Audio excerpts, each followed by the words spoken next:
Hello friends, welcome to this channel stock market info. तो चलिए friends, video को start करेंगे। जैसे कि आपको पता ही है फ्रेंड्स के क्वार्टर वन का जो रिजल्ट का सीज़न है वो ऑलमोस्ट ओवर ही हो चुका है। बहुत सारी कंपनीज़ ने अपने रिजल्ट्स डिक्लेयर कर दिए हैं। आने वाले टाइम में गाइडेंस भी कैसी रह सकती है वो भी कंपनीज़ ने बताया। तो ऑलमोस्ट सीज़न जो ओवर हो ही चुका है। तो उसके बाद फ्रेंड्स अब जो काफ़ी एक्सपर्ट्स हैं ना वो एनालाइज करते हैं कि रिजल्ट्स जो थे वो कैसे थे और आने वाला टाइम भी क्वार्टर के रिजल्ट्स जो हैं कैसे रह सकते हैं। इससे पहले भी फ्रेंड्स मैंने एक वीडियो बनाकर अपलोड किया था कुछ ही दिन पहले कि बोफा जो है, बोफा सिक्योरिटीज़, उन्होंने भी अपना एनालिसिस बताया कि रिजल्ट्स कैसे थे। इस वीडियो में फ्रेंड्स हम डिस्कस करेंगे कि मोतीलाल ओसवाल ने भी अब कुछ एनालिसिस अपना सामने रखा है कि क्वार्टर वन का जो रिजल्ट सीज़न है वो कैसा रहा और आने वाले टाइम में भी वो कुछ प्रोजेक्शन दे रहे हैं कि जो सीज़न है क्वार्टर टू का रिजल्ट्स का वो कैसा रह सकता है। तो ये फ्रेंड्स इंपॉर्टेंट इसीलिए भी हो जाता है क्योंकि हमें पता ही है फ्रेंड्स कि जो हमारा मार्केट है वो काफ़ी टाइम से एक ही रेंज में, एक ही जोन में ट्रेड कर रहा है। और उसका वन ऑफ द रीज़न ये भी है फ्रेंड्स कि हमारी अर्निंग्स काफ़ी क्वार्टर से फ्रेंड्स हमारी जो अर्निंग्स थी ना वो बहुत ही ज़्यादा डिसअपॉइंटिंग थी। एस्टिमेट्स को बीट ही नहीं कर पा रहे थे, बहुत ही ज़्यादा ख़राब रिजल्ट्स, पुअर रिजल्ट्स आ रहे थे। तो क्वार्टर वन का रिजल्ट का सीज़न इसीलिए भी इंपॉर्टेंट हो जाता है क्योंकि हमारी जो आने वाली आगे की डायरेक्शन होगी वो बहुत सारे एक्सटर्नल फैक्टर्स पर भी डिपेंड करती है, लेकिन हमारे जो इंटरनल फैक्टर्स हैं स्पेशली अर्निंग्स ये भी तो अच्छी होनी चाहिए। अगर अर्निंग्स इंप्रूव होगी तो हो सकता है कि एफआईआईज जो है एग्रेसिवली यहाँ पर बाइंग करना शुरू कर दें। तो ठीक है फ्रेंड्स, एनालिसिस को शुरू करते हैं। तो सबसे पहले फ्रेंड्स एनालिसिस हो रहा है निफ्टी के इंडिसेस का। जो निफ्टी के अंडर जो सारे इंडिसेस होते हैं उसका एनालिसिस मोतीलाल ओसवाल ने किया है। जैसे कि उन्होंने बताया कि जो अर्निंग्स इस बार आई हैं वो बहुत ही अच्छी आई हैं, अक्रॉस द सेक्टर्स आई हैं क्वार्टर वन में, और 19 सेक्टर्स ऐसे हैं फ्रेंड्स जिन्होंने आउट परफॉर्म किया, अपने एस्टिमेट्स को बीट किया। तो ओवरऑल हम देखें कि काफ़ी हद तक सेक्टर्स ने परफॉर्म किया। उसके बाद फ्रेंड्स क्वार्टर वन की अर्निंग्स में जैसे मैंने आपको बताया कि एक्सपेक्टेशंस को बीट ही किया और जो टारगेट्स थे जैसे कि सेल्स हो गया, earnings before interest tax and depreciation amortisation हो गया, प्रॉफिट आफ्टर टैक्स हो गया, तो हर एस्पेक्ट पर जो है एक्सपेक्टेशंस को बीट ही किया।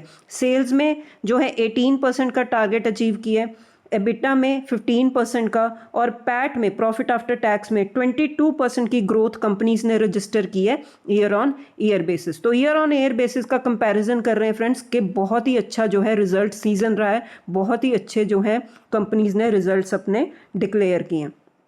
उसके बाद थोड़ा सा फ्रेंड्स और डिटेल में एनालिसिस करेंगे कि कौन से ऐसे सेक्टर्स हैं जिन्होंने बहुत ही अच्छा परफॉर्म किया है। वो है फ्रेंड्स फाइनेंशियल सेक्टर, जिसमें आते हैं बैंक्स, एनबीएफसीज, इंश्योरेंस कंपनीज। उसके बाद फ्रेंड्स मेटल सेक्टर ने भी बहुत अच्छा परफॉर्म किया क्योंकि मेटल सेक्टर में बहुत अच्छी तेज़ी बनी हुई थी, तो एक्सपेक्टेड ही था कि रिजल्ट्स अच्छे आएंगे। Oil and gas companies friends excluding OMCs, अब ओएमसीज कंपनीज पर आ गया था मार्जिन पर प्रेशर क्योंकि क्रूड ऑयल इंक्रीज हो गया था, लेकिन वहीं जो ऑयल रिफाइनिंग वाली कंपनीज हैं उन्होंने अच्छा परफॉर्म किया क्योंकि बढ़ता हुआ क्रूड ऑयल उनके लिए तो अच्छी बात है, वो हायर प्राइसेस पर अपना प्रोडक्ट जो है सेल कर सकते हैं। गैस कंपनीज इन्होंने अच्छा परफॉर्म किया। ऑटोमोबाइल सेक्टर में फ्रेंड्स बहुत अच्छी तेजी बनी क्योंकि रिजल्ट्स बहुत ही अच्छे आए थे, जीएसटी कट के चलते उनको बेनिफिट मिल रहा था। केमिकल सेक्टर के रिजल्ट्स फ्रेंड बहुत अच्छे आए हैं इस बार क्योंकि इनका बेस बहुत ही ज़्यादा लो था, काफ़ी टाइम से प्रेशर में था ये सेक्टर पूरे का पूरा, लेकिन इस बार इस सेक्टर ने आउट परफॉर्म कर दिया। टेक्सटाइल सेक्टर ने बहुत अच्छा परफॉर्म किया क्योंकि जो डिफरेंट एफटीएस की हैं, फ्री ट्रेड एग्रीमेंट्स, उसका जो डायरेक्ट बेनिफिशियरी है वो टेक्सटाइल सेक्टर है, तो इस सेक्टर ने बहुत अच्छा परफॉर्म किया। और रियल एस्टेट सेक्टर, तो ये सारे सेक्टर्स ने फ्रेंड्स अच्छा परफॉर्म किया एज पर मोतीलाल ओसवाल। उसके बाद फ्रेंड्स जो थोड़ा सा रिजल्ट्स को अगर सीजन को और थोड़ा सा डीपली एनालाइज करें तो अगर आप निफ्टी 50 जो 50 स्टॉक्स का इंडेक्स है, हमारा जो मेजर इंडेक्स है, उसमें फ्रेंड्स अगर आप ग्रोथ देखें जो 50 कंपनीज हैं तो सारी कंपनीज ने फ्रेंड्स अच्छा परफॉर्म अगर किया है तो 18% की ईयर ऑन ईयर बेसिस की ग्रोथ जो है पैट जो है रजिस्टर किया है कंपनीज ने। और ये फ्रेंड्स इतने स्ट्रॉन्ग रिजल्ट्स कब आए हैं? स्ट्रॉन्गेस्ट ग्रोथ इन 10 क्वार्टर्स, मतलब आफ्टर 10 क्वार्टर्स इतनी अच्छी ग्रोथ जो है निफ्टी 50 के जो स्टॉक्स हैं मतलब उन कंपनीज ने अपनी इतनी ग्रोथ रजिस्टर की है। जैसे मैंने आपको बताया कि काफ़ी टाइम से रिजल्ट्स जो है ख़राब आ रहे थे, प्रेशर में थे, अर्निंग्स बहुत ज़्यादा ख़राब थी, इसीलिए ये सीज़न जो रिजल्ट का सीज़न इंपॉर्टेंट बन जाता है। और एक्सपेक्टेशंस को भी बीट किया कंपनीज ने। और निफ्टी 50 में फ्रेंड्स 50 कंपनीज में से सबसे ज़्यादा अच्छा परफॉर्म करने वाली कंपनीज हैं ONGC, Hindalco, Reliance industries, JSW steel and Bharti Airtel. मतलब जो टोटल अर्निंग्स की जो ग्रोथ हमें दिख रही है 60% जो है इन 5 कंपनीज ने जो है ग्रोथ रजिस्टर की है। मतलब 50 कंपनीज में से जो है 5 कंपनीज जो हैं ये डोमिनेट कर रही हैं अर्निंग सीजन में। मतलब निफ्टी 50 की अगर बात करें तो ये 5 कंपनीज ने बहुत ही ज़्यादा अच्छा परफॉर्म किया है। उसके बाद फ्रेंड्स अगर लार्ज कैप कंपनीज को देखें तो उन्होंने 21% की जो है अर्निंग्स ग्रोथ रजिस्टर की है, और जिसमें एस्टिमेट किया जा रहा था कि 14% की जो है एस्टिमेशन थी कि इतनी ग्रोथ रजिस्टर करेंगी लार्ज कैप कंपनीज, लेकिन आप देख सकते हो कितना ह्यूज ग्रोथ जो है आया 21% का। उसके बाद friends mid cap small caps ने तो बिल्कुल ही कमाल कर दिया, इन्होंने बिल्कुल सरप्राइज कर दिया मार्केट को। और म्यूचुअल फंड का डेटा भी अगर हम देखें तो सबसे ज़्यादा जो इन्फ्लो आया है वो मिड कैप स्मॉल कैप्स में ही आया। अगर आप देखो तो रिजल्ट सीजन में मिड कैप सेक्टर ने, जो मिड कैप कंपनीज हैं, 23% की जो है ग्रोथ रजिस्टर की है, और एक्सपेक्टेशन क्या थी, एस्टिमेट था 17%। तो बहुत ही अच्छी ग्रोथ रजिस्टर हुई है मिड कैप सेगमेंट में।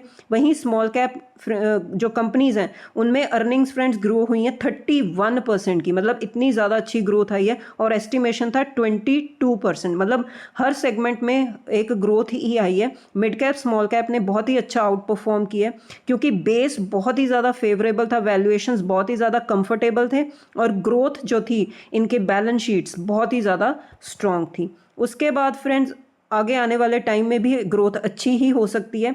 अगर हम इस रिजल्ट को और थोड़ा सा डीपली एनालाइज करें तो 48% जो कंपनीज हैं फ्रेंड्स उन्होंने एस्टिमेट्स को बीट किया है। 25% जो है उन्होंने एस्टिमेट्स को मिस कर दिया, या मतलब मीट नहीं किया। अगर आप लार्ज कैप में देखो तो 57% जो कंपनीज हैं लार्ज कैप में उन्होंने एक्सपेक्टेशंस को मीट किया, अगेंस्ट 39%। मतलब मिड कैप जो कंपनीज हैं उन अगर कंपनीज की बात करूं तो 39% कंपनीज ने अपने एस्टिमेशंस को जो है मीट किया, और 48% है स्मॉल कैप कंपनीज जिन्होंने अपने एक्सपेक्टेशंस को बीट कर दिया। ये कुछ डेटा फ्रेंड्स परसेंटेज टर्म्स में निकल कर आया कि कितने परसेंटेज ऑफ कंपनीज ने जो है अपनी जो एक्सपेक्टेशंस को बीट किया। उसके बाद फ्रेंड्स ये क्वार्टर इतना ज़्यादा स्ट्रॉन्ग था कि आने वाले टाइम में भी जो है एक्सपर्ट्स जो हैं, ब्रोकरेज फर्म्स हैं, वो ऑप्टिमिस्टिक है कि आने वाले टाइम में भी रिजल्ट्स अच्छे रह सकते हैं। तो उन्होंने जो है गाइडेंस है या एस्टीमेट आप बोल सकते हो वो रेज कर दिया है।